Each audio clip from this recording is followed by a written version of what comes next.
Hello everyone, this is आशीष वाजपेयी और आज बच्चों हम लोग इक्वेशन ऑफ प्लेन स्टार्ट करने जा रहे हैं।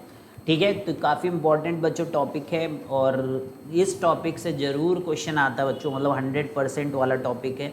आपके बोर्ड एग्जामिनेशन में भी आने वाला, आपके जे एडवांस में भी आने वाला है और आपके जेई मेंस। और जो तीनों का लेवल है ना, जो क्वेश्चन पूछने का लेवल है ना, वो लगभग सेम। बोर्ड का क्वेश्चन, जेई मेंस का क्वेश्चन, जे एडवांस थोड़ा बहुत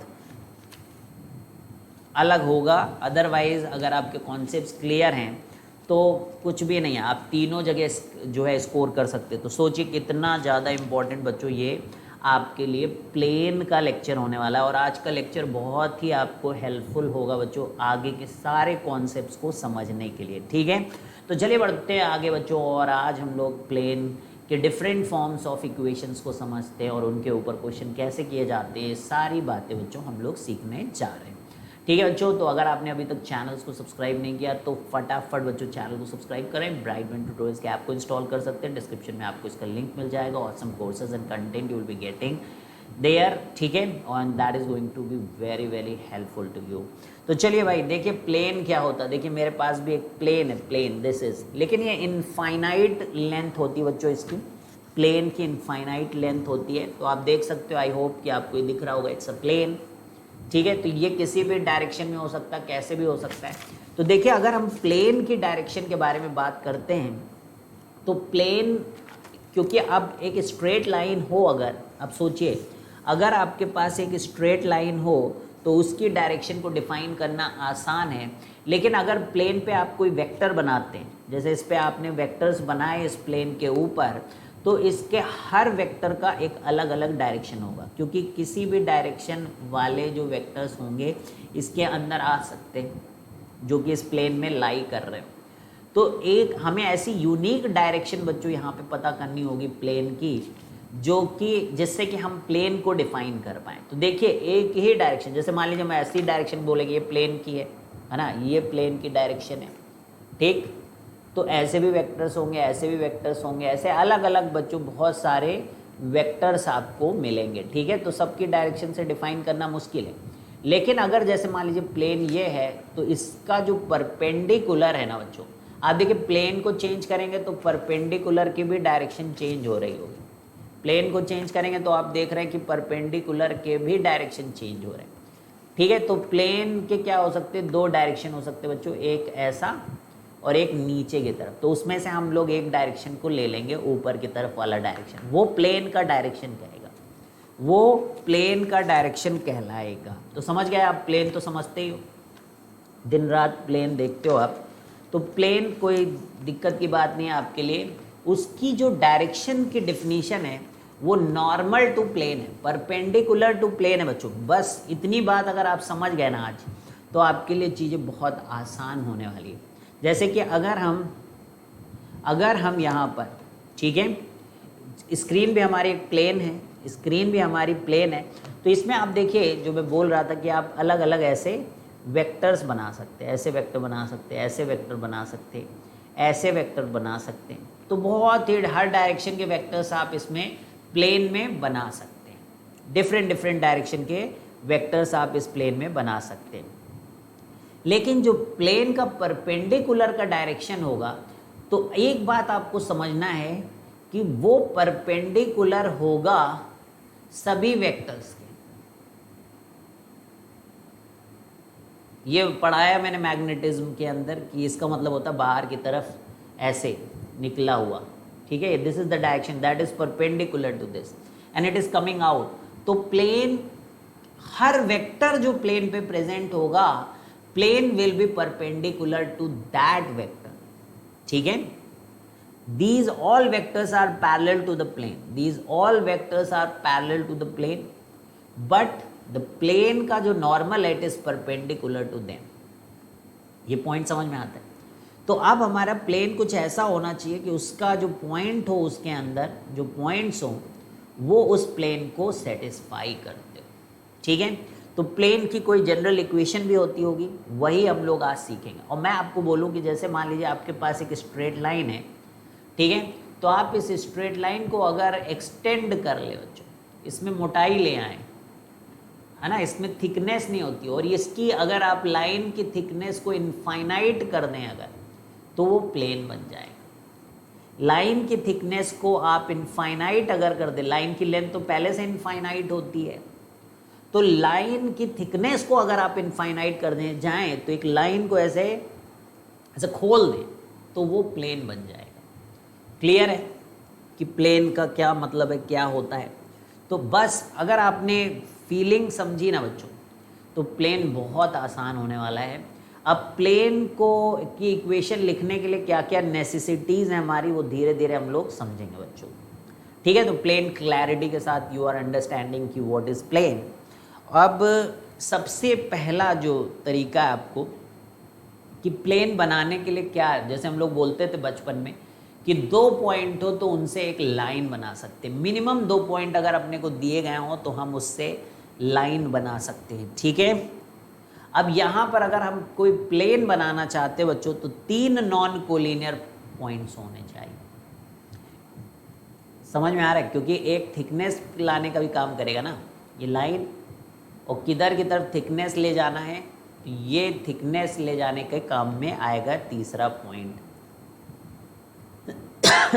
ठीक है, क्योंकि जो ट्राइंगल वगैरह होते हैं they are in a planar figure होते हैं, ट्राइंगल्स आर प्लेनर फिगर, तो फिर उससे हम लोग प्लेन बना सकते हैं। क्लियर है, तो 3 नॉन कोलिनियर पॉइंट्स ध्यान रखें आप। आपके पास अगर 3 मिनिमम है ना, ज़्यादा भी हो सकते हैं, लेकिन जैसे मिनिमम 2 पॉइंट्स की ज़रूरत होती थी लाइन को इक्वेशन लिखने के लिए, तो यहाँ पर हमें मिनिमम 3 नॉन कोलिनियर पॉइंट्स, ये भी ध्यान रखें, तीनों कोलिनियर हैं तो फिर लाइन ही आप ड्रॉ कर सकते हैं उससे।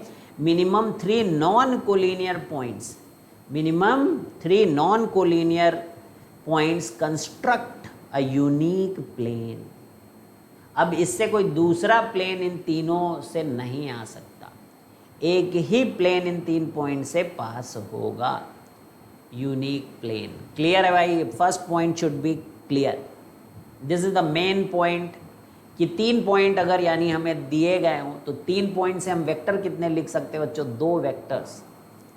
तो 2 वेक्टर से हम लोग जो है basically we can find out a equation of plane. ठीक है, सेकेंड है जनरल इक्वेशन ऑफ प्लेन कैसी दिखती है। जनरल इक्वेशन ऑफ प्लेन कैसा दिखता है वो सीखेंगे हम, जनरल इक्वेशन ऑफ प्लेन। तो अब देखिए, एक डायमेंशन से आपको लाइन को एक्सटेंड करना होगा। तो अगर आपको याद हो तो बचपन में आपने पढ़ा होगा कि ax plus b y plus c is equal to 0। बचपन में क्या अभी भी पढ़ा है आपने, क्लास 11 के अंदर भी आपने स्ट्रेट लाइन की इक्वेशन पढ़ी है, बाकी तो बचपन से आप पढ़ते ही आ रहे हैं, लीनियर इक्वेशन इनटू वेरिएबल वगैरह। तो ax plus b y plus c is equal to 0 को देखें तो ये लाइन को रिप्रेजेंट करता है बच्चों। अब इस C में अगर हम एक Z ला के और फिर एक D ऐसे कर दें बच्चों, एक और डायमेंशन ले आए, एक और डायमेंशन ले आए, तो ये प्लेन बन जाएगी। ठीक है, तो प्लेन की जो डायरेक्शन है, जो प्लेन की इक्वेशन है, that is ax plus b y plus c z plus d is equal to 0। अगर किसी ने लिखा है कि ये क्या है, जैसे मान लीजिए किसी ने लिखा 3x plus 4y is equal to 5, तो हम कहेंगे स्ट्रेट लाइन है। लेकिन किसी ने लिख दिया कि 3x plus 4y plus 7z is equal to 13, अगर इस टाइप से किसी ने लिख दिया बच्चों, तो वो प्लेन की इक्वेशन होती है। वो किसकी इक्वेशन होती है, वो प्लेन की इक्वेशन होती है। यानी कि 3x plus 4y plus 7z is equal to 30, यानी कि देखो तो आप ये ax plus b y plus c z plus d is equal to 0 के फॉर्म की अगर कोई इक्वेशन है, तो उसको हम लोग जनरल इक्वेशन ऑफ प्लेन बोलते हैं। थर्ड एक पार्ट होता है बच्चों, ठीक है, इंटरसेप्ट फॉर्म होता है प्लेन का, इंटरसेप्ट फॉर्म होता है प्लेन का। फिर से आप इसको लाइन से समझ सकते हैं। आपने लाइन में पढ़ा होगा x by a plus y by b is equal to 1, इस तरीके का इंटरसेप्ट फॉर्म लाइन में होता। तो अब आप समझदार हो, और समझदार को इशारा काफ़ी होता है। ठीक है, तो बस आपको क्या करना है, z को भी लाना है, तो ये हो जाएगा। अब a जो है वो x एक्सिस पे इंटरसेप्ट है प्लेन का, b जो है वो y एक्सिस का इंटरसेप्ट है, और c जो है वो z एक्सिस का इंटरसेप्ट है। ठीक है, तो ये है हमारे पास, ये है हमारे पास, और ये है। तो लाइन में तो आपको केवल 2 ही इंटरसेप्ट चाहिए थे, लेकिन प्लेन में तो आपको ट्रायंगल बनाना पड़ता है ना, ट्रायंगल के तरीके से सोचना पड़ता है। तो बस प्लेन बन गया मेरे प्यारे दोस्तों, आपके सामने प्लेन मौजूद है। इस ट्रायंगल को आपको एक्सटेंड करना है सारी दिशाओं में, और ये प्लेन बन चुका है। ठीक है, तो यहाँ देखिए एक, यहाँ देखिए बी, और ये जेड है, तो यहाँ देखिए सी। तो ये A0 0, ये 0 B0, और ये 0,0, C है, और यही हमारा इंटरसेप्ट फॉर्म है। तो एक्स एक्सिस पे जो इंटरसेप्ट है वो A है। बस लाइन को एक्सटेंड करना है बच्चों, कुछ है ही नहीं, मैं बता रहा हूँ कुछ है ही नहीं, बहुत आसान है। इतना आसान है कि आप जीवन में समझोगे नहीं कि आपने कुछ नया पढ़ा। मज़ा तो तभी आएगी आप पढ़ भी लो और आपको पता भी नहीं चले कि आप पढ़ भी चुके हो। ठीक है, तो 2x - 3y + 6z + 12 = 0 मान लीजिए आपको दिया गया है। तो आपसे पूछा जाए कि ये लाइन की कौन सी फॉर्म है, तो आप कहोगे मेरे दोस्तों ये तो जनरल फॉर्म है, दिस इज जनरल फॉर्म। इतने समझदार हो ही चुके हो अभी तक आप। सोचिए थोड़ी देर पहले तक आपको नहीं आता था, आप देखिए आप कितने मस्त तरीके से हर बात समझ पा रहे हो। अब कोई कहे कि इसी इक्वेशन को, जैसे स्ट्रेट लाइन में हम लोग इक्वेशन को इंटरसेप्ट फॉर्म वगैरह में कन्वर्ट करते थे बच्चों, तो आज हम यहाँ पर भी इंटरसेप्ट फॉर्म में इसको कन्वर्ट करना सीखेंगे। तो हम क्या करेंगे, 2x - 3y + 6z, थोड़ा भी आपने अगर स्ट्रेट लाइन चैप्टर पढ़ा है तो आप बिल्कुल भी यहाँ पर गड़बड़ नहीं करेंगे। आपको क्या करना है, 1 लाना है ना भाई, x/a + y/b + z/c = 1 लाना है। तो डिवाइड कर दें -12 से, डिवाइड बाई -12, डिवाइड बाई -12। तो 2x divided by -12 - 3y divided by -12 + 6z divided by -12 = 1, क्योंकि x/a + y/b + z/c = 1। अब यहाँ पे देखिए आपके पास है x/-6, यहाँ पे आपके पास है y/4, और यहाँ पे आपके पास है z/-2, ठीक है, = 1। तो ये इंटरसेप्ट आ चुके हैं आपके पास। तो आपसे कोई कहे कि भैया x का इंटरसेप्ट कितना है, तो हम बोलेंगे -6। कोऑर्डिनेट, कौन से कोऑर्डिनेट को कट्टम कुट्टी करके प्लेन जा रहा है हमारा, तो -6, 0, 0 है। y एक्सिस को कौन सा जा रहा है भाई, 0, 4, 0। z एक्सिस से कौन से पॉइंट से जा रहा है, प्लेन -2। तो देखिए 3 पॉइंट से प्लेन पता ही चल जाता है, यही हम लोगों ने सीखा है। यहाँ पर हम लोगों ने आसानी के साथ वो 3 पॉइंट पता कर लिए। ठीक है, अगर हमें कभी मिनिमम पॉइंट की ज़रूरत हो और प्लेन की इक्वेशन आ जाए, अगर इंटरसेप्ट फॉर्म में मिल जाए, तो उससे सोने से सुहागा हो गया बच्चों। उससे ज़्यादा हम अपने आप को गौरवान्वित नहीं महसूस करेंगे अगर हमको ये 3 पॉइंट मिल जाए इंटरसेप्ट वाले, क्योंकि फिर अपने को बुद्धि ही नहीं लगानी, अपने को डायरेक्ट इक्वेशन लिख देना है। ठीक है, कर लोगे? ठीक है, अब शुरू होता है मस्त वाली चीज़, वेक्टर फॉर्म में। अब मेन बच्चों, मेन, अब आपका मेन चालू हो रहा है, वेक्टर फॉर्म। वेक्टर फॉर्म ठीक है, तो वेक्टर फॉर्म क्या होता है देखिए। तो देखिए आपको क्या करना है, सबसे पहले प्लेन बना दूं मैं, एक छोटा सा प्लेन बना रहा हूँ। प्लेन इनफाइनाइट होता है, ये आपको पता ही है। तो एक पॉइंट हमने पहले तो इस प्लेन में ले लिया, जिसको ए वेक्टर बोल दिया हम लोगों ने। ठीक है, पोजीशन वेक्टर है। अब एक जनरल पॉइंट लेना पड़ता है जो कि सेटिस्फाई कर रहा है, जो कि सबके लिए लोकस का काम करेगा, आर। आर मतलब r vector is like x y z coordinates. R vector is equal to x i plus y j plus z k, ये आपके ओरिजिन के रिस्पेक्ट में ये उसके कोऑर्डिनेट्स है। तो ये x y z is a general thing, locus इसी के थ्रू आएगा, जिसमें हमारा इक्वेशन रह सकता है। ठीक है, तो हम लोगों ने क्या कहा कि ये आर कहीं पे भी घूम सकता। आज ये आर यहाँ है, कल यहाँ होगा आर, परसों यहाँ है आर, किसी दिन यहाँ होगा आर। आर अपनी दिशाएं इसमें बदल सकता है कभी ऐसा, कभी ऐसा, कभी ऐसा लेकिन अगर आप लेकिन अगर आप हमेशा इस प्लेन में रहने चाहते हो, अगर आप हमेशा इस प्लेन में रहना चाहते हो, तो आपको एक ऐसी कंडीशन सुनिश्चित करनी पड़ेगी. You will have to make sure that condition is always satisfied whether आप इस प्लेन पे कहीं पर भी हो. तो what can be the situation? थोड़ी देर पहले मैंने बताया कि जो प्लेन की डायरेक्शन होती है वो परपेंडिकुलर टू प्लेन होती है, वो हर वेक्टर के परपेंडिकुलर होता है. यानी कि अभी तो ये r और a कोऑर्डिनेट्स हैं, लेकिन अगर मैं इनको वेक्टर लिखूं बच्चों तो ये r माइनस a वेक्टर हो जाएंगे. And r minus a should be perpendicular to normal vector या परपेंडिकुलर वेक्टर ऑफ प्लेन और perpendicular direction of plane. Plane के जो परपेंडिकुलर डायरेक्शन में है उससे आर कहीं पे भी घूम रहा हो, चाहे आज वो इस जगह हो, चाहे ये यहाँ हो, चाहे यहाँ हो, चाहे यहाँ हो, हर जगह एक बात है कि जो नॉर्मल वेक्टर होगा गाइस, एन वेक्टर, वो इसके परपेंडिकुलर होगा. और परपेंडिकुलर की कहानी क्या है? दो वेक्टर अगर आपस में परपेंडिकुलर हैं और उनके थ्रू आप इक्वेशन लिखना चाहते हो तो परपेंडिकुलर वेक्टर्स का dot product is zero. Perpendicular vectors का डॉट प्रोडक्ट इज जीरो. बोलिए भैया, आया समझ में? तो r vector minus a vector dot n vector is equal to zero. ये है कहानी.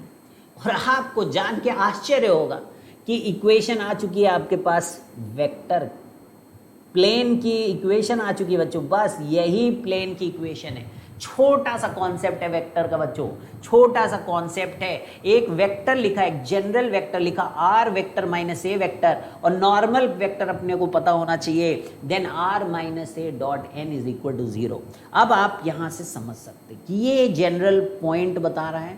एक फिक्स पॉइंट है हमारे पास और एक वेक्टर ऐसा होना चाहिए जो कि इस पूरे प्लेन के परपेंडिकुलर हो. इतनी इंफॉर्मेशन अगर हमारे पास हो जाए बच्चों आज की डेट में, तो हम कभी भी प्लेन की इक्वेशन निकाल सकते. तो हमें हमेशा सोचना होगा जब भी हमें प्लेन का क्वेश्चन दिया जाएगा तो हम इस बेसिक नेसेसिटी में आए कि हम एक जनरल वेक्टर लिख लें और हमें एक नॉर्मल वेक्टर मिल जाए. कितना भी घुमा फिरा के सवाल पूछे, आपको तो अपने आप से यही पूछना है कि मैंने डिराइव किया था r minus a dot n is equal to zero, तो मैं एक आर माइनस ए वेक्टर लिख पाऊँ और एक परपेंडिकुलर वेक्टर लिख पाऊँ, और दोनों का डॉट प्रोडक्ट अगर मैं जीरो करा पा रहा हूँ आज, तो वही मेरा जो है प्लेन का इक्वेशन हो जाएगा. This is the very very very very simple concept for plane.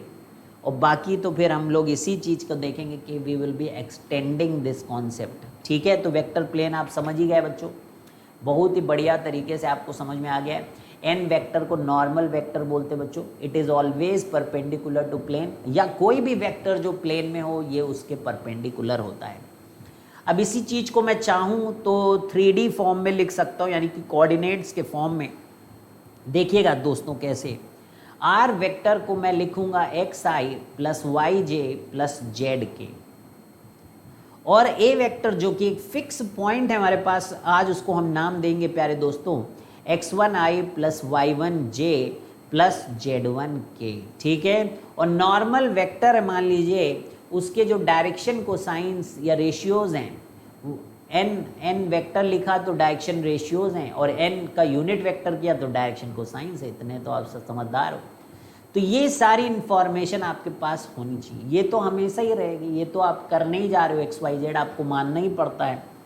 एक पॉइंट चाहिए, एक नॉर्मल वेक्टर चाहिए, तो फिर आप करते क्या हो, आर माइनस ए, आपने अभी अभी सीखा है मेरे दोस्तों, r minus a dot n vector is equal to zero. तो यानी कि प्यारे बच्चों x minus x1i plus y minus y1j plus z minus z1k. ठीक है, ये हमने सब्ट्रैक्ट कर लिया है और इसका डॉट हम करने जा रहे हैं दोस्तों. देखिएगा आज कितना इजी है. If you understand this all things, आपको वेक्टर, आपको 3D ज्योमेट्री कभी भी टफ लग ही नहीं सकती बच्चों. पूरे पूरे नंबर आपके हैं. मेरी तरफ से आपको गिफ्ट है, वो सारे नंबर ले लीजिए आज आप। a times x minus x1 plus b times y minus y1 plus c times z minus z1। देखिएगा दोस्तों, ये आपकी जनरल इक्वेशन है। अब आप इसको कई तरीके से देख सकते हैं कि आपको 3 अननोन बेसिकली फाइंड आउट करने हैं। यहाँ पर ए बी सी अगर आप फाइंड आउट कर लो तो आप इक्वेशन ऑफ प्लेन निकाल सकते हो। बहुत तरीक़ों से आप इसी बात को एनालाइज कर सकते हो। तो जो चीज़ r minus a dot n vector के फॉर्म में लिखी हुई है, वही चीज़ अगर हम लोग 3D के फॉर्म में लिखेंगे, यानी कि कोऑर्डिनेट्स के फॉर्म में लिखेंगे, तो वो दिखेगा आपको a times x minus x1 plus b times y minus y1 plus c times z minus z1 is equal to 0। ठीक है भाई, तो ये पॉइंट से पास हो रही है, पॉइंट से पास हो रही है, और ये डायरेक्शन रेशियोज है नॉर्मल वेक्टर के। यानी कि अगर हमारे पास आज के दिन में ऐसा लिखा हुआ है x minus 1 plus 4 times y minus 2 plus 5 ले लूँ z माइनस 3, मान लीजिए ऐसा लिखा है, तो इसको देख के हम एक बात यहाँ पर बोल सकते हैं कि 1, 2, 3 से प्लेन पास हो रहा है। और इसके नॉर्मल वेक्टर का वेक्टर क्या है? इसके नॉर्मल वेक्टर का वेक्टर है 3i plus 4j plus 5k। कैसे किया?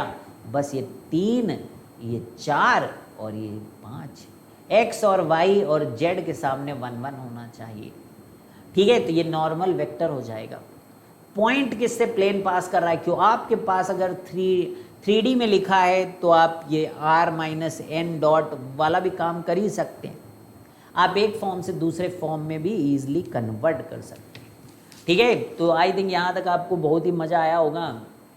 ये कौन सा, कितने पॉइंट्स हो गए हमारे? 4 पॉइंट्स हो गए मेरे दोस्तों, और ये 5 पॉइंट हम इसको बोलेंगे, ये जो कन्वर्जन किया मैंने। तो इसी तरीके से पॉइंट्स के हिसाब से चीज़ों को ध्यान रखो कि कितने पॉइंट्स में मैंने आपको ये समझाया है, क्योंकि once you understood this basic concept ना बच्चों, आपको बिल्कुल भी, आप देखना सवाल आपको लगेंगे चिंदी हैं, चाहे जे एडवांस को क्वेश्चन उठा के देख लेना, आपको लगेगा चिंदी है। बस आपको बस यही समझना है, एक वेक्टर लिख लूँ मैं, एक नॉर्मल वेक्टर लिख लूँ मैं, और उनका डॉट प्रोडक्ट में 0 कर दूंगा, मेरे को इक्वेशन ऑफ प्लेन पता चल जाएगी। इतना बेसिक है। अब डिटर्मिनेंट फॉर्म में मान लीजिए आपको 3 पॉइंट बच्चों दे दिए गए, तो equation of a plane for 3 points, कई तरीके हैं इन क्वेश्चंस को करने का। बिल्कुल भी आप घबराइएगा नहीं बच्चों, अभी सवाल करने लगेंगे तो आप देखोगे कि सब कुछ बहुत आसान। तो equation of a plane passing through points, equation of a plane passing through points, हमारे पास इस समय 3 पॉइंट्स हम लेकर आए, क्योंकि हमसे कहा गया कि मिनिमम 3 पॉइंट लाइए, हम आपको प्लेन देंगे। ठीक है, याद है सुभाष चंद्र बोस ने कहा था कि तुम हमें खून दो, हम तुम्हें आज़ादी देंगे। उसी तरह प्लेन कहता है कि तुम हमें 3 पॉइंट दो, हम तुम्हें प्लेन देंगे। ठीक है, फिर थोड़ी देर बाद कहेगा तुम हमें 1 पॉइंट दो और एक नॉर्मल वेक्टर दो, हम तुम्हें प्लेन देंगे। ठीक है, तो अब equation of plane passing through points, determinant पढ़ ही चुके हो आप। आपको करना क्या है दोस्तों? x y z लिखिए आप और 1 लिखिए, फिर लिखिए x1 y1 z1 1 लिखिए, x2 y2 z2 1 लिखिए, x3 y3 z3 1 लिखिए। इसको ओपन कर लेना। ठीक है, अब ये आप कर सकते, जैसे कि काफ़ी बड़ा रहेगा x, पहले आपको एक डिटर्मिनेंट सॉल्व करना पड़ेगा। तो हम बेसिकली आप चाहें तो करने को कर सकते हैं कि ये determinant is equal to 0 and you are basically going to get the equation of the plane passing through the points, and you can also subtract and get the zeros and do this, x minus x1, x minus x2, x minus x3। इस तरीके से कर करके changes कर करके आप अलग अलग रोज में लिख सकते हैं, और 3 ऑर्डर का भी डिटर्मिनेंट बना। But I don't prefer that, rather than हम लोग 7वें पॉइंट पे जाएंगे इसके, कि इसको वेक्टर तरीके से कैसे करें। तो समझिए, तो अब आप खुद सोचिए कि आपके पास 3 पॉइंट है। दिमाग लगाइएगा बच्चों, अब दिमाग लगाने का समय आ चुका है दोस्तों। दिमाग लगा लिए तो फिर ये ख़त्म है पूरा, बिना सवाल लगाए भी आप इसको कह सकते हैं कि ओके मेरे को आ गया, मेरे को प्लेन आ गया भाई, मेरे को बिल्कुल भी परेशान मत करो, मुझे आता है। तो ए पॉइंट मान लीजिए हमारा x1 y1 z1 है, और बी पॉइंट मान लीजिए प्यारे बच्चों x2 y2 z2 है, और सी पॉइंट हमारे पास है मान लीजिए x3 y3 और z3 है। ठीक है, तो ए पॉइंट्स x1 y1 z1 है, B points x2 y2 z2 है, C point x3 y3 z3 है। ठीक है, तो ये 3 पॉइंट है हमारे पास। तो आपने एक टेक्नोलॉजी पढ़ी थी, मान लीजिए मेरे पास 2 वेक्टर, ए बी वेक्टर और ए सी वेक्टर। अगर हम चाहते हैं कि इन दोनों वेक्टर के परपेंडिकुलर अगर हमें कोई प्लेन मिले, if I want any vector which is perpendicular to the both vectors, a b vector के भी परपेंडिकुलर और ए सी वेक्टर के भी परपेंडिकुलर, या दोनों वेक्टर के द्वारा बनाए गए प्लेन के परपेंडिकुलर वाली टेक्नोलॉजी थी कि आप ए बी क्रॉस ए सी निकाल लें।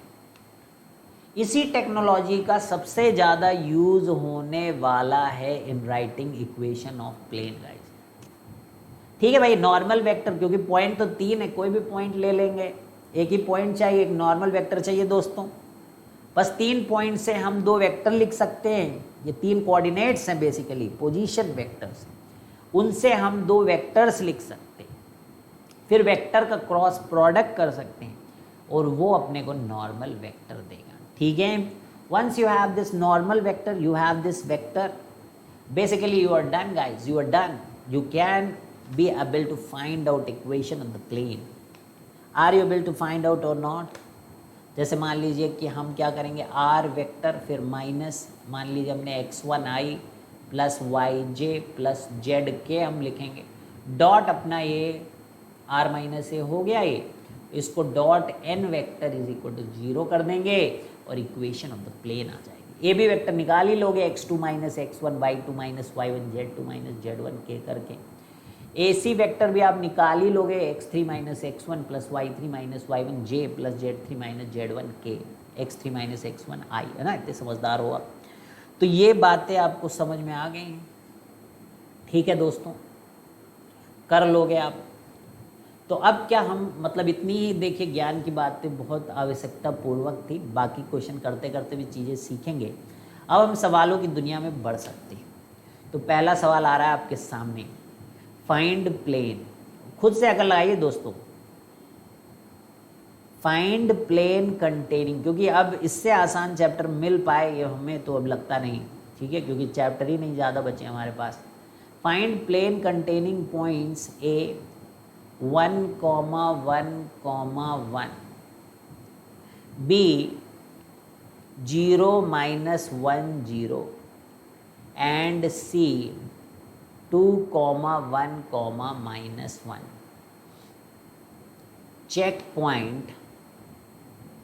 check point P 3,3,0 lies on plane or not, lies on plane or not।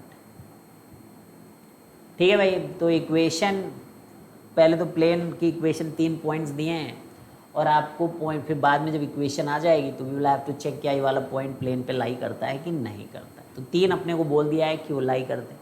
अब अपना जीवन संघर्ष वाला है बच्चों, क्योंकि एक ही इंटरसेप्ट फॉर्म में है, बाकी इंटरसेप्ट फॉर्म में नहीं। अगर मान लीजिए 1 0 0 होता है, 0 -1 0 होता है, और 0 0 -1 होता तो कुछ करना ही नहीं था, x/a plus y/b plus z/c is equal to 1 करके काम खत्म था, प्लेन मिल जाती। पर इतना आसान जीवन होता नहीं है, सच्चाई कुछ अलग ही होती बच्चों, असलियत अलग है। तो ए बी वेक्टर लिखना पड़ेगा आज और ए सी वेक्टर लिखना पड़ेगा, क्योंकि यही सबसे आसान तरीका है। ए बी वेक्टर निकालेंगे आप एंड ए सी वेक्टर निकालेंगे। तो घटा दीजिए भाई, बी से ए को घटा दीजिए, तो 0 -1 माइनस आई, -1 -1 -2j, 0 -1 माइनस के। तो ये आपका ए बी वेक्टर है। ए सी वेक्टर इसी तरीके से आप निकाल लीजिए प्यारे बच्चों। ए सी वेक्टर निकालेंगे आप, बोलिए, ए सी वेक्टर निकाल लीजिए। तो सी में से ए घटा दीजिए आप, तो ए में से बी घटाया था अभी हम लोगों ने, अब सी में से ए को घटाइए तो 2 में से 1 चला गया, 1 बचा आई, 1 -1 चला गया भैया 0, -1 -1 इज -2k, तो ठीक है, तो क्लियर है। तो minus i minus 2j minus के, minus i minus 2j minus के and AC vector is I minus 2k। तो भाई 2 मिल गए आपको, बोलिए। अब नॉर्मल वेक्टर फाइंड आउट करना इज सबसे बड़ा काम। क्या है ये? तो बहुत ही चिंदी वाला काम ना, AB क्रॉस AC करना, यही टेक्नोलॉजी है, बस सबसे ज़्यादा यूज़ होगी बच्चों। आज अगर आप समझ गए ना जो मैं कर रहा हूँ, तो फिर आपको कोई दिक्कत नहीं आने वाली है, ठीक है। ये -1 -2 -1 AB वेक्टर के हम लोगों ने लिख लिए डायरेक्शन रेशियोज। यहाँ 1 0 -2। Let us open this 4 times I minus j 2 + 1 3 minus 3j, k को लिया तो 0 हो गया प्लस 2k, ठीक है। तो नॉर्मल वेक्टर आ चुका है। कोई भी वेक्टर उठा लें, A B C में से कोई भी पॉइंट उठा लें, आपके पास आ जाएगा R माइनस A। तो I plus J plus K, ठीक है, dot 4I minus 3J plus 2K is equal to 0, ठीक है। एक पॉइंट ले लिया। अब आप चाहें तो इसको डॉट वगैरह करा के लिख सकते, जैसे कि अब मैं इसको डॉट कराऊंगा तो कैसे लिखूंगा, देखो R dot 4I minus 3J plus 2K, ठीक है। फिर इनको आपस में मल्टीप्लाई कर दीजिए आप, तो 4 1 जा 4, इधर भेज दिया मैंने, -3 + 3 तो -3, और -2 इधर गया तो +2, तो ये 3 आया, ठीक है। तो R dot 4I minus 3J, तो ऐसे लिखना है आपको, -3J प्लस 2K, और इधर -3 इज इक्वल टू 0। देखिए एक और तरीका लिखा रहता है, जैसे R minus A dot N is equal to 0, है ना। तो ऐसे भी एक इक्वेशन लिखी रहती कई बुक्स में, R dot N is equal to A dot N, लिख सकते हो कि नहीं। तो ऐसे रटना नहीं कि पॉइंट और N का कर लो, R का N से कर लो, ना ना ना ना ना ना। अगर यहाँ पर एक चीज़ ध्यान दीजिएगा आप, जैसे मान लीजिए मैंने R dot N upon mod N कर दिया, तो ये A डॉट N का मॉड N हो जाएगा। अब आप एक बात को यहाँ पर देखिएगा, ये कुछ दिख रहा है, it's a projection of A vector, it's a projection of A vector on normal.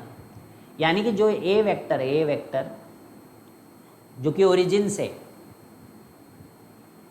जैसे ये A वेक्टर है, तो ये कहीं ओरिजिन से ही आ रहा है, ऐसे करके मान लो ओरिजिन इधर कहीं है, इधर से आ रहा है, ठीक है। बहुत ही समझने वाली चीज़ है दोस्तों, ये पॉइंट कहीं ओरिजिन है। अब ये जो A वेक्टर है, इसका प्रोजेक्शन ऑन नॉर्मल वेक्टर, ये नॉर्मल वेक्टर, तो इसका प्रोजेक्शन अगर आप नॉर्मल वेक्टर लोगे ना बच्चों, तो इधर ही की तरफ आएगा, ठीक है। तो आपको क्या पता चलेगा कि इस पॉइंट से प्लेन का परपेंडिकुलर डिस्टेंस फ्रॉम ओरिजिन भाई प्लेन एक्सटेंड होगा इसके डायरेक्शन में, ये बताना। तो अगर आपने R dot N unit vector किया तो ये परपेंडिकुलर डिस्टेंस फ्रॉम ओरिजिन होगा, ठीक है। तो ये मैंने क्या यूज़ किया, प्रोजेक्शन का कॉन्सेप्ट, जो अभी थोड़ा देर पहले कल की क्लास में हम लोगों ने जो डिस्कस किया है, प्रोजेक्शन, ठीक है, उसका यूज़ है। तो R डॉट अगर N यूनिट वेक्टर है तो P जो है वो perpendicular distance from origin to the plane है, ठीक है। बाकी R dot N is equal to A dot N। और ये सवाल, अच्छा इस सवाल को अगर वो कहते कि मुझे X Y Z के फॉर्म में लिख के दो, तो आपको तो कोई ट्रबल नहीं होना चाहिए, आप लिख सकते हो XI plus YJ plus ZK, और इसका डॉट प्रोडक्ट आप करेंगे 4I माइनस 3J +2k और यहाँ पर आपके पास है -3 इज इक्वल टू 0। अब आप डॉट प्रोडक्ट करने जाओगे तो कौन रोकेगा आपको? 4x - 3y + 2z -3 is equal to 0। तो देखिए आपका हमने इसे जनरल फॉर्म में कन्वर्ट कर दिया है। एक चीज़ आप देख रहे होगे कि जनरल फॉर्म में जो x और y z के सामने रहता है वो नॉर्मल वेक्टर का जो है डायरेक्शन रेशियोज होते हैं। तो यहाँ तक आई थिंक सब कुछ बहुत बढ़िया से आपको क्लियर है। तो बहुत अच्छा हो गया, बोलिए कोई दिक्कत तो नहीं?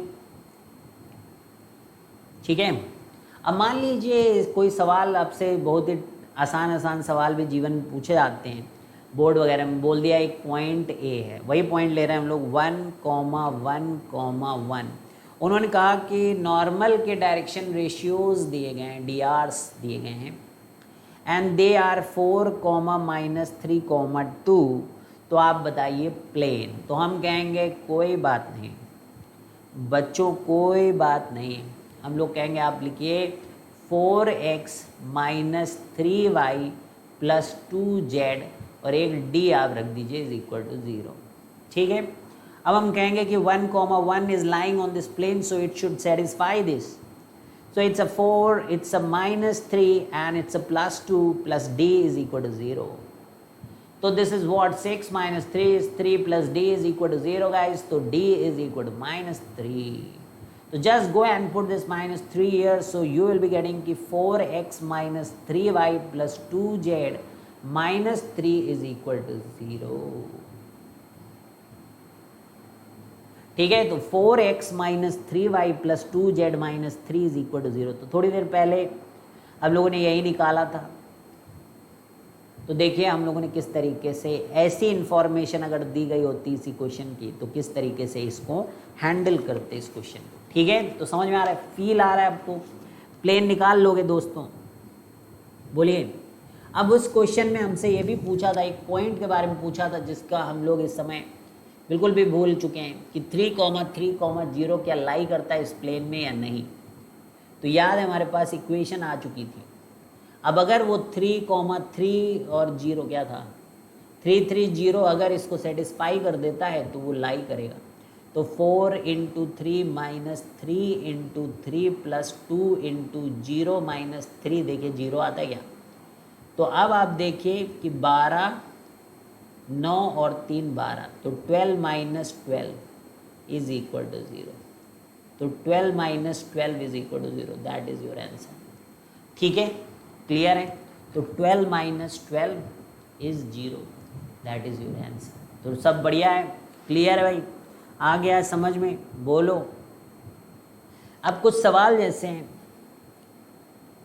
अब दे दिया गया आपको कि प्लेन है हमारे पास r.i - 2j + k vector + 7 is equal to 0।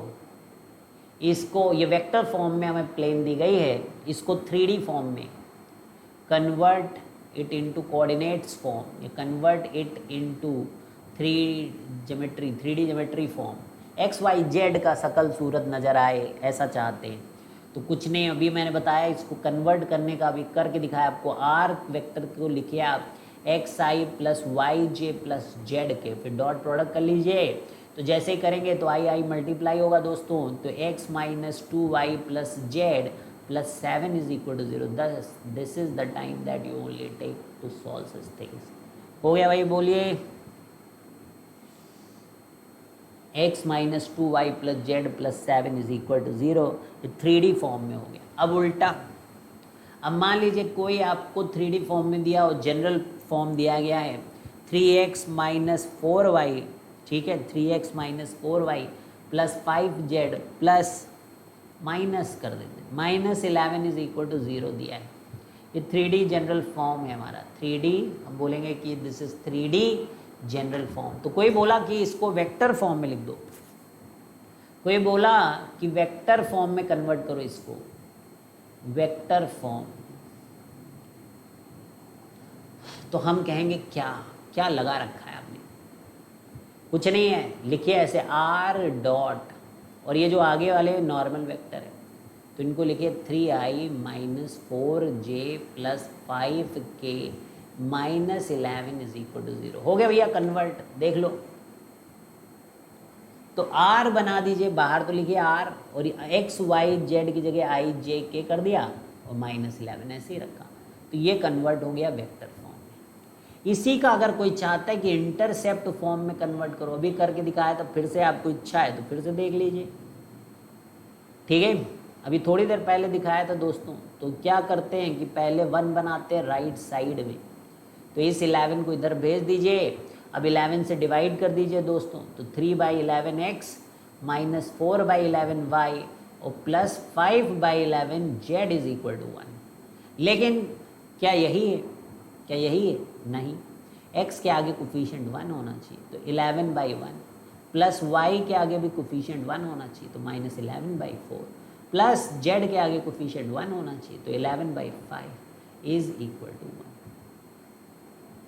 तो x upon 11/3 plus y upon minus 11/4, ठीक है, और plus z 11/5 is equal to 1। तो इंटरसेप्ट भी पता चल जाएंगे कि x के ऊपर कितना 11/3, 0, y का इंटरसेप्ट है 0 माइनस 11/4, 0 एंड 11/5 z का, तो 0, 0, 11/5। सो इजी है ना, बढ़िया। अच्छा लग रहा है आपको? प्लेन बढ़िया, खूबसूरत प्लेन, अच्छा, वेरी गुड। अब चलिए भाई next next next, find plane. देखिएगा आपको खुद समझ में, विच कट्स, कटिंग हो रही है, विच cuts coordinate axis, okay, coordinate axis at equal intercepts, at equal intercepts and passes through point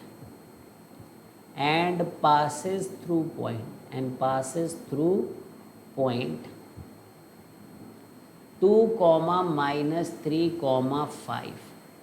तो हमें एक ऐसे प्लेन की इक्वेशन पता करनी है जो कि कट करता हो कोऑर्डिनेट एक्सिस को at equal intercept and passes through the point 2, -3, 5। तो देखिए अगर हम इसको इंटरसेप्ट फॉर्म में लिखते हैं दोस्तों, इसको किस फॉर्म में लिखते हैं? इंटरसेप्ट। तो और इक्वल इंटरसेप्ट की बात, तो इंटरसेप्ट फॉर्म तो हमें पता ही है, x/a plus y/b plus z/c is equal to 1। But इन्होंने कहा कि इक्वल इंटरसेप्ट है दोस्तों, तो a बराबर b बराबर c बराबर a, सब बराबर है ना, सब बराबर है। तो सब बराबर है तो इधर भी लिख दें, तो a ही b है और c भी a ही है और a तो a है ही है। तो क्या हम इसे लिख सकते हैं x/a plus y/a plus z/a is equal to 1। तो तू ही खुदा तू ही राम, है ना, तो सब तरफ है a। तो x plus y plus z is equal to a। अब a पता करना है, उसके लिए भी इन्होंने बहुत ही मनोरंजन वाली चीज़ दे रखी है। इन्होंने कहा कि इससे पास कर दो। अरे पास करता हो तो इसको सेटिस्फाई करेगा। कितने अच्छे लोग होते मैथ वाले ना, सब तो बता ही देते। तो 2 - 3 + 5 is equal to a। Once you get the a everything is done guys. 5 2 7 - 3 is 4, तो a की वैल्यू आ गई 4। तो x plus y plus z minus 4 is equal to 0। ये आपकी इक्वेशन ऑफ अ प्लेन है। बढ़िया है, आ गया समझ में, निकाल लिया भाई आपने प्लेन को, ठीक है, इजी था। बोलिए तो नेक्स्ट सवाल, नेक्स्ट सवालों की दुनिया में अगला सवाल देखने जा रहे हैं हम लोग, ठीक है। तो I am telling you will never find कि क्वेश्चन मुश्किल है, यू विल ऑलवेज फाइंड कि अरे यार प्लेन है, ओ क्या होता ही है। Find equation of plane, find equation of plane which passes through, point देंगे, पॉइंट देते ही तो खुशी चारों तरफ फैल जाती है। Which passes through point, okay, A क्या है पॉइंट भी तो बोलो, -3, -3, 1 एंड तो पॉइंट फिक्स कर दिया इन्होंने, very good. And perpendicular to line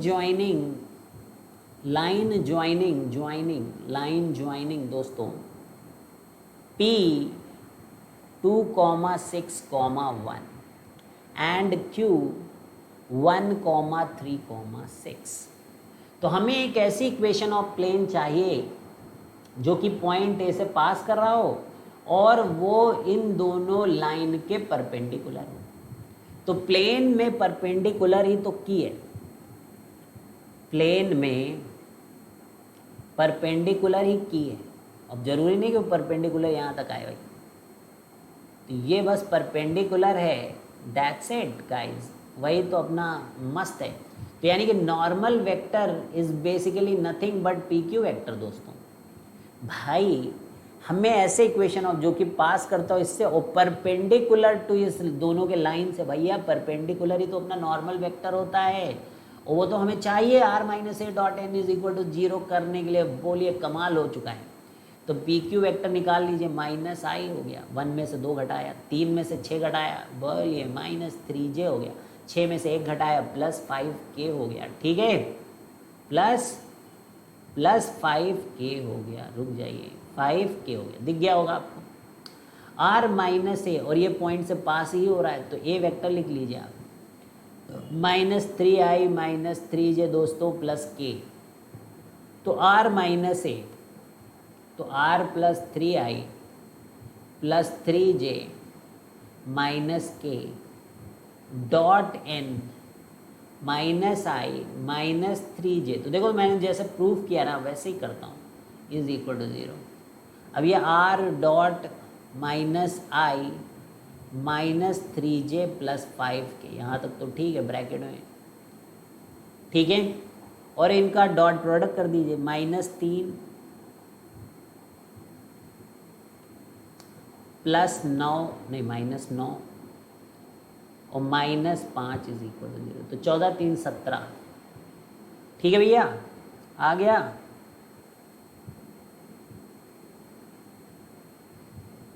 देख लेना सही आया कि नहीं, ठीक है। कुछ गलत किया गया, P का पॉइंट कितना था, 2 6 1 3 6, पी क्यू वेक्टर कितना आया बोलो दोनों घटाने के बाद, 1 माइनस 2 तो 1 होता है यार, ये तो हाँ सही तो है, minus i minus 3j plus 5k ना, 6 माइनस 1 तो 5 ही होता है भाई, ठीक है, सही तो है। तो बस हो गया, और क्या क्या बचा है, r dot minus i minus 3j plus 5k, 12 5 17 माइनस 17 इसका तो 0। अगर इसी को हमें नॉर्मल फॉर्म में मतलब जनरल फॉर्म में लिखना है तो -3x minus 3y plus 5z minus 17 is equal to 0। चाहो तो एक माइनस से मल्टीप्लाई कर दो तो ये बन जाएगा x plus 3y minus 5z plus 17 is equal to 0, ठीक है, ठीक है, डन है भैया, कर पा रहे हो। अब देखिए सबसे तबाही वाला सवाल जो कि मतलब हर जगह आता है, वो इतना आसान है, बस एक टेक्नोलॉजी, 2 वेक्टर के परपेंडिकुलर। अगर आपको कोई वेक्टर पता करना हो तो आपको क्रॉस प्रोडक्ट करना होता है। इतनी सी टेक्नोलॉजी से ये चैप्टर बहुत ही आसान हो जाता है, वही टेक्नोलॉजी यूज़ करने जा रहे हैं। तो मैक्सिमम बोर्ड वोर्ड के सवाल तो हो चुके हैं आपसे, ठीक है। फाइंड प्लेन एकदम डन है। इतना जानने के बाद ना आपने बिल्कुल भयानक इक्वेशन ऑफ प्लेन सीख ली। तो find plane which passes through p, ये वाला सवाल बहुत इंपॉर्टेंट है बोर्ड के लिए भी, जेई मेंस के लिए भी, जेई एडवांस में भी कॉन्सेप्ट यूज़ होगा, घुमा घुमा के देंगे। Find plane which passes through p, इससे तो जा रहा है, बहुत बढ़िया। एंड पैरेलल टू, ध्यान देना यहाँ पर, parallel to vectors A is equal to I plus J plus K and B vector दोस्तों that is I minus J, ठीक है, बस इतना ही बहुत है, I माइनस J, इन 2 वेक्टर के पैरेलल चाहिए। अब देखिए, अब आप ऐसे सोचिए कि ये पॉइंट फिक्स कर दिया इन्होंने, है ना, सोचिए कैसे सोचेंगे आप। तो पॉइंट दे दिया तो आप तो चमत्कार हो गया, ए पॉइंट आपको मिल गया है, पॉइंट चाहिए था। लेकिन आपके दिमाग में आया या तो 3 पॉइंट होते तो हम कुछ सोचते, लेकिन इन्होंने क्या कहा, एक पॉइंट दिया बस, और कह रहे हैं कि पैरेलल टू इन दोनों के वेक्टर। अब आप सोच रहे हो यार मेरे को तो नॉर्मल वेक्टर मिल जाता तो काम बढ़िया होता है, लेकिन यहाँ पर हमको नॉर्मल वेक्टर ना देखकर इन्होंने ऐसे वेक्टर दिया है जिसके पैरेलल हमारा प्लेन होगा। ठीक है, तो अच्छी बात है, ऐसा दिया है अगर इन्होंने, तो हम सोचेंगे कि मान लीजिए हमारा ए वेक्टर ऐसे और बी ऐसे, ठीक है, कैसे भी हो, तो अब जो चीज़ हम चाहें तो इसको नीचे ला के ऐसे प्लेन पे रख भी सकते हैं। तो अब यानी कि बेसिकली इन दोनों वेक्टर के जो परपेंडिकुलर होगा दोस्तों, वही तो हमारे प्लेन का भी परपेंडिकुलर होगा। जो इन दोनों वेक्टर का परपेंडिकुलर होगा दोस्तों, वही तो हमारे प्लेन का भी परपेंडिकुलर होगा दोस्तों। तो है दोस्तों, तो है दोस्तों, तो कर दो भैया, यहाँ लिखो आई जे के, क्या लिखोगे, आई जे के, यहाँ लिखोगे 1 1, यहाँ लिखोगे -1 0। अब बस निकाल लीजिए, क्या दिक्कत क्या है, -1 को तो चाहिए, अब बाहर ही निकाल लो, निकाल सकते हो, बाद में मल्टीप्लाई कर देंगे ऐसे, क्योंकि ज़्यादा आसान रहेगा कैलकुलेशन करना। तो ये देखिए आप 1 0 -1 यहाँ आ गया, माइनस जे टाइम्स फिर यूँ 1 0 और ये भी 1 आ गया, ठीक है, 1 0 और 1 बिल्कुल वैसे ही, तो -1 प्लस के वेक्टर, के करोगे तो देख लो भाई 0 आ गया, तो ये आ गया आपका, और एक बाहर माइनस है सबका दोस्त माइनस, तो माइनस आई यहाँ था अंदर, प्लस जे था अंदर, एक बाहर माइनस था, तो कुल मिला के आई माइनस जे था। तो ये आपका नॉर्मल वेक्टर है और ये आपका ए वेक्टर है। तो हो गया बोलो, हो गया कि नहीं हो गया, ठीक है,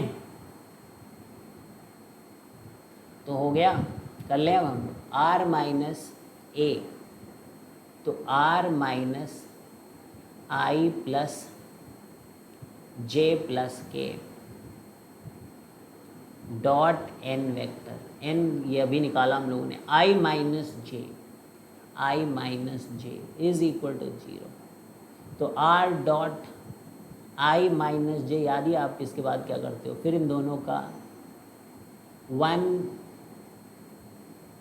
1 1 जा 1 -1 बस, तो r dot i minus j is equal to 0, ये हमारी प्लेन, ठीक है।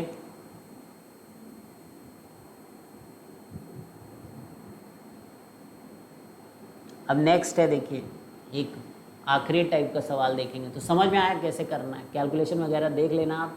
आपको 2 वेक्टर दिए गए हों और बोला जाए कि इनके पैरेलल अगर प्लेन है, तो आपको बुद्धि लगानी है कि ये 2 वेक्टर है, अगर इनके पैरेलल, तो इनका जो परपेंडिकुलर होगा वही हमारे प्लेन का भी परपेंडिकुलर होगा, इसलिए उन दोनों का क्रॉस प्रोडक्ट कर दें आप, ठीक है, उन दोनों का क्रॉस प्रोडक्ट कर दें आप, और क्रॉस प्रोडक्ट से आने वाला वेक्टर एन वेक्टर होगा, एक पॉइंट आपको दिया है, फिर r minus a dot n vector is equal to 0 is जिंदाबाद, ठीक है। तो चलिए बच्चों next, find plane passing through, find plane passing through A 2, 2, 1 and B 9, 3, 6 and perpendicular to plane x plus 3y plus 3z is equal to 8। तो देखिए क्या कह रहे हैं, एक तो प्लेन चाहिए आपको which is passing through this a and b and perpendicular to this plane, इस प्लेन के परपेंडिकुलर होगा, तो ये हमारी प्लेन है।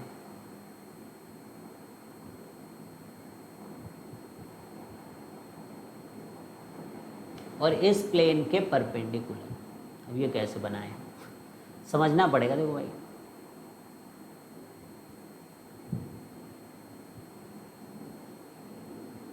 ठीक है, ये हमारी प्लेन है पीली वाली, और सफ़ेद वाली ये प्लेन है x plus 3y plus 3z is equal to 8 वाली।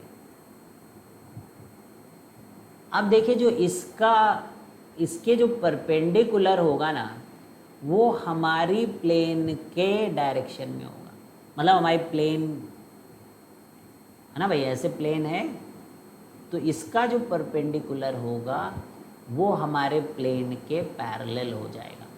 ठीक है, इसका जो परपेंडिकुलर होगा वो हमारे प्लेन के पैरेलल हो जाएगा। तो वो वेक्टर मैं लिख लेता हूँ I plus 3j plus 3k। ठीक है, तो ये मिल गया भाई। अब अभी हम लोगों ने देखा था कि एक और चाहिए अपने को, फिर टेक्नोलॉजी परपेंडिकुलर वाली हम लोग लगा सकते हैं। ठीक है, ये नॉर्मल वेक्टर होगा। तो वो जो चाहिए उसके लिए एक और वेक्टर चाहिए, और वो वेक्टर इन दो पॉइंट से मिल सकता है ए बी से। तो अब आप एक ए बी वेक्टर ले लीजिए। तो 9 माइनस 2 7i, 3 माइनस 2j और 6 माइनस 1 इज 5k। अब आप क्रॉस प्रोडक्ट कर लीजिए तो आपको नॉर्मल वेक्टर मिल जाएगा दोस्तों, और फिर तो जिंदाबाद है, जिंदाबाद रहेगा अपना भारत, है ना। सब कुछ हो जाएगा। 1 3 3 7 1 5 निकाल लीजिए। तो i times 15 minus 3 12 minus j times 5 minus 21, 5 minus 21 that is minus 16। ठीक है, plus k times 1 minus 21 is minus 20, 1 minus 21 is minus 20। ठीक है, तो डन है। तो n वेक्टर आ गया आपके पास। तो 12i plus 16j minus 20k। ठीक है, तो ये हमारा नॉर्मल वेक्टर आ गया दोस्तों। अब एक वेक्टर है आपके पास, कोई भी उठा लो, और एक ये पॉइंट है, डन हो गया है। ठीक है, तो अब हम चाहें तो ऐसे लिख सकते 12 times x minus 2 plus 16 times y minus 2 और माइनस 20 ना, minus 20 times z minus 1 is equal to 0, या r minus a dot n is equal to 0 कर लो। वैसे भी बाद में अपने को ऐसे ही कन्वर्ट करना होता है, तो ये ज़्यादा ही आसान है। 12x plus 16y minus 20z लिखिए।